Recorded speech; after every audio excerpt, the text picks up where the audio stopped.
Good morning বন্ধুরা, কেমন আছো? আজকে হচ্ছে শুভ রাখি বন্ধন।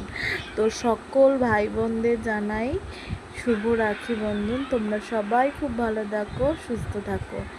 তো আমি কিন্তু আজকে যেহেতু রাখি বন্ধন, সেহেতু কিন্তু আমি 7:05 বেজে গেছে। দেখো সকালটা খুব সুন্দর, আজকে রোদ্দুর উঠেছিল। তো আমি কিন্তু ভাইদের জন্য রান্না করে ফেলেছি, ঘুগনি দিয়ে চিকেন, আর করেছি ময়দা, মানে মেখে রেখেছি লুচি বানাবো, ওরা আসলে গরম গরম ভেজে দেব।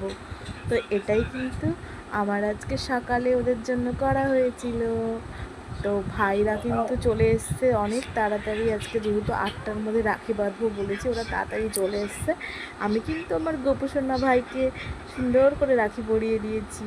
তারপরে দেখো এই যে আমার এক ভাই কিন্তু প্রথমে এসেছিলো, তো ও একটু বেরাবে বলে তাড়াতাড়ি চলে এসছে। তো ওকে কিন্তু আমি খাবার সার্ভ করে দিয়েছি আর ওকে রাখি বেঁধে দিয়েছি।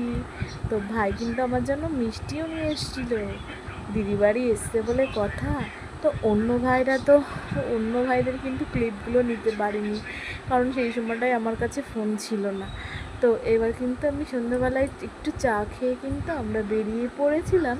হচ্ছে আজকে আমরা গেছিলাম একটু, যেখান থেকে আমরা ফ্রিজ কিনেছিলাম ডিজিটাল লাইফ থেকে, সেখান থেকেই আমরা গেছিলাম। একটু যে ইএমআইতে না খুব প্রবলেম হচ্ছে, তো এই মাসের ইএমআইটা জানি না কেন ওরা কাটেনি, তাই জন্যই ওটাই দেখাশোনা মানে করতে গেছিলাম। তো আমার বাবু কিন্তু যেখানেই যায় সেখানে কিন্তু আমার বাবু খেলাধুলা শুরু করে দেয়। তো এটা কিন্তু আমার এক ভাই দিয়েছে গিফট, কেমন হয়েছে বলো তো? এই গিফটটা নিয়ে কিন্তু আমি তাড়াতাড়ি করে বেরিয়ে গেছিলাম।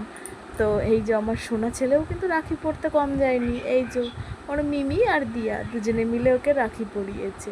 তো ও কিন্তু রাখিগুলো খুব পছন্দ করেছে, খুব ভালো হয়েছে তাই বলছে।